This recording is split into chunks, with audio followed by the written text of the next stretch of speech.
हल्का असम्बली हसनाबाद से भारत राष्ट्रीय समिति के उम्मीदवार के तौर पर तीसरी मरतबा इंतखाबी मुकाबला करने वाले उम्मीदवार मौजूदा रुकन असम्बली वी सतीश कुमार ने आज हसनाबाद हल्के के अवाम से पुरजोर अपील की है कि वो इन्हें तीसरी मरतबा भी भारी अक्सरियत से मुंतखब करते हुए खिदमत का मौका फराहम करें ताकि हल्के में जारी तरक्याती काम बिला रुकावट अपने पाए तकमील को पहुंच सके।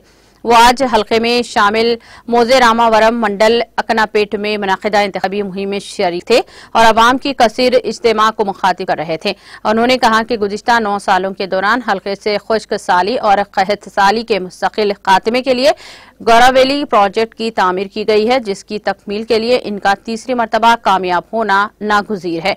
मिस्टर वी सतीश कुमार ने अवाम को 30 नवंबर 2023 को होने वाले रायदही में भारत राष्ट्रीय समिति के इम्तियाजी निशान कार को वोट देकर भारी अक्सरियत से कामयाब बनाने की अपील की।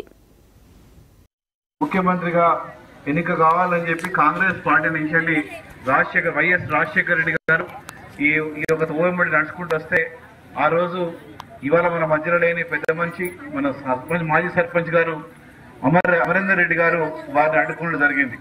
వారిని కోరింది ఏంది, మా తెలంగాణ మాకు ఇస్తావా, మా నీళ్లు మాకు వస్తాయా, మా గోదావరి జిల్లాలు మాకు వస్తాయా అని చెప్పి అడిగినాం। మనం అంతకని ఇంకేమైనా అడిగినామా? ఇంకేం అడగలే।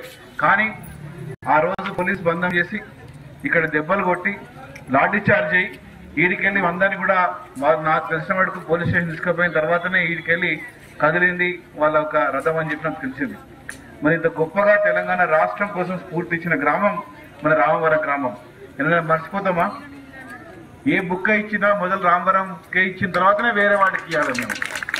అందుకోసమనే సబ్సిడీషన్ అడిగినా, రైతు బంధు, రైతు వేదిక అడిగినా, ఇంకా ఏ విధంగా రోడ్లు అడిగినా, ఇంకేం అడిగినా కానీ, హాస్పిటల్ అడిగినా, మొదటి బుక్క నేను పెట్టినట్టు మొదటి విషయంలో కూడా రామవరం గ్రామమే మొదలు ఇంపార్టెంట్ ఇచ్చిన అని చెప్పి, మొదటి అభివృద్ధిలో కూడా ముందుకురా అని చెప్పి కూడా మీ అందరికీ తెలియజేస్తున్నాను।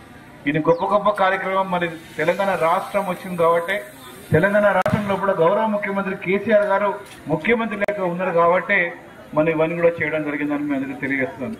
ఇంత గొప్ప కార్యక్రమం మనం చేసుకుని పోతున్నాం కాబట్టి రేపు జరగబోయే 30వ తారీఖు జరగబోయే ఎన్నికల్లో కూడా మీరందరూ కూడా మళ్ళీ ఒకసారి నన్ను ఆశీర్వదించి ఎమ్మెల్యేగా గెలిపిస్తారని చెప్పి, గౌరవ ముఖ్యమంత్రి కేసీఆర్ గారిని మళ్ళీ మూడోసారి ముఖ్యమంత్రి కూడా చేసుకోవాలని చెప్పి మీ ఆశీర్వాదం ఉండాలని కూడా మీ అందరికీ కోరుతున్నాను।